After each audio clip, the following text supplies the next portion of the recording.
its decrease has been relatively slow, but it has moved up in motion now, and new technologies in solar are driving the costs downward, so that solar energy has become quite important. The largest solar installation in the world at the moment is a 356 megawatt installation in the Mojave Desert of California. And we can consider grid-connected solar electricity in the context of Jamaica. But what will drive the solar energy market and solarization in the context of Jamaica will be a net metering or a net billing policy that will allow persons, individuals, whether companies or domestic households, to actually generate their own electricity using solar energy and sell the excess to the utility company on a wholesale retail basis. The situation will be that the company, the JPSCO, would be retail electricity to you, and you in turn would wholesale it back to the excess to the utility company. Under that formula, the price might be different, and that would be net billing, not net metering. Net metering entails the same price that you buy, the same price that you sell. So that is a policy, and when that is implemented, I think we are going to see a big drive in the energy market for solar energy in the context of Jamaica. If we look at the two technologies in renewable energy that are the fastest, we find that wind has last year increased by 30%, and solar increased by 40%. And that is because of a significant drive by China towards solar energy, including solar energy technology manufacturing. And therefore the future depends on solar, and Jamaica should therefore begin to develop what one would call a solar manifesto to the extent that it is possible. We also have biomass projects relating to cogeneration, particularly using bagasse in the sugar industry, which I know the new owners of the sugar factories will pursue. We also have waste-to-energy projects relating to retirement in St. James and Riverton City in the corporate area, in the Kingston metropolitan area. And we also have the potential for ocean energy, whether it be OTEC, ocean thermal energy conversion, or wave energy, but tidal energy, as one hears about a lot, is not much in terms of possibilities for this particular latitude. So those are the kind of technologies that we need to look at. We also need to look at the question of energy efficiency, which is something to be driven significantly, and where we need to have a most important drive here is in respect of increasing the amount of energy-saving companies that operate, ESCOs as they are called, and we run here a presentation from the leader of Caribbean ESCO in this regard. But presently, to my knowledge, we have between 4 and 5 active ESCOs operating in Jamaica. We need to increase that to at least 15, so that all of us can gain access to energy audits easily and to ways and means of reducing energy. And we can do this by 20% without any change in lifestyle or even realizing that the energy saving systems have been put in place. There is also therefore a market for energy saving technologies and a significant investment potential in that regard. So where do we go then in respect of domestic energy for Jamaica? We presently are importing 93% of our energy, and renewables only take up about 6% of this, of our energy needs.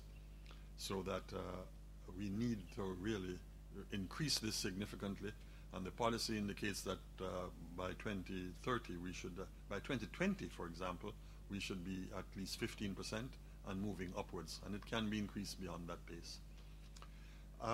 Who will be the driver? The fact of the matter is that there has been, over the last 20 years, and particularly in the last 10 years, in developing countries, a move towards privatization of the energy sector in large measure. And this is really because the energy industry has begun to look more towards the market than towards government. And in the context of Jamaica, we cannot continue to see a situation where it is the government who is driving and trying to develop all of these new projects. This is not sustainable because of the problem of when government is involved, it has to give what is known as sovereign guarantees or government guarantees for loans. And as we are well aware, under the present IMF arrangement, that is nigh impossible. So that as is happening worldwide, we need to see more private sector involvement as energy move towards the market rather than to the government as the leader in providing energy. And therefore, in the context of Jamaica, we have two prongs. We have two areas for domestic potential development of energy. And the first, of course, is oil and gas exploration, which is proceeding onshore and offshore, which is not necessarily recommended, and I speak for myself, for Jamaican private investors because of the high cost and the high risk involved.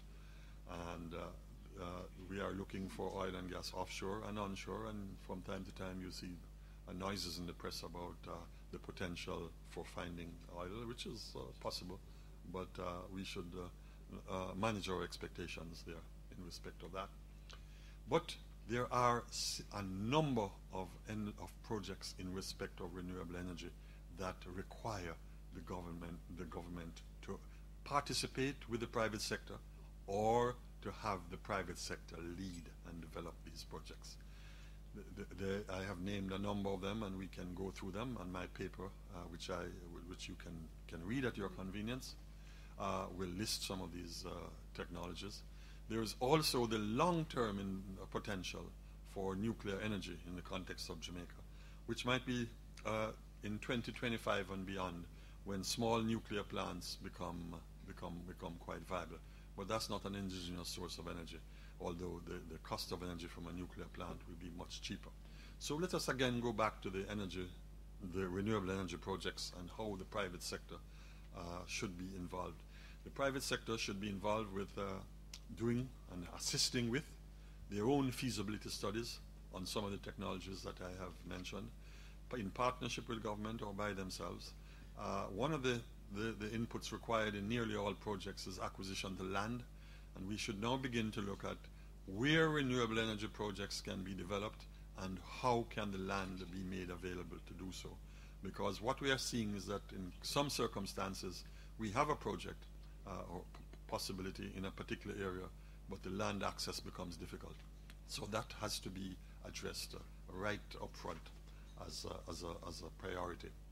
So the fact of the matter is that private investment is now required in the energy sector, and in particularly in respect of renewables in the context of Jamaica. The opportunities are there. There are many. In fact, I could say that the energy sector, the renewable energy sector in Jamaica is pregnant with investment opportunities.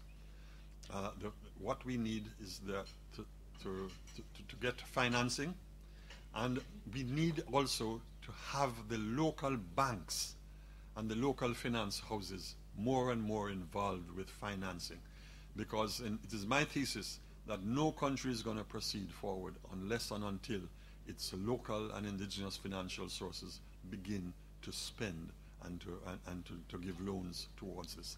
And we had an experience when we tried to build the Wigton wind farm in 2003, when we were seeking the local funds, the funds from a local source to do this. All the banks were telling us that they know nothing about this renewable energy technology, and therefore they can't participate because they don't understand it.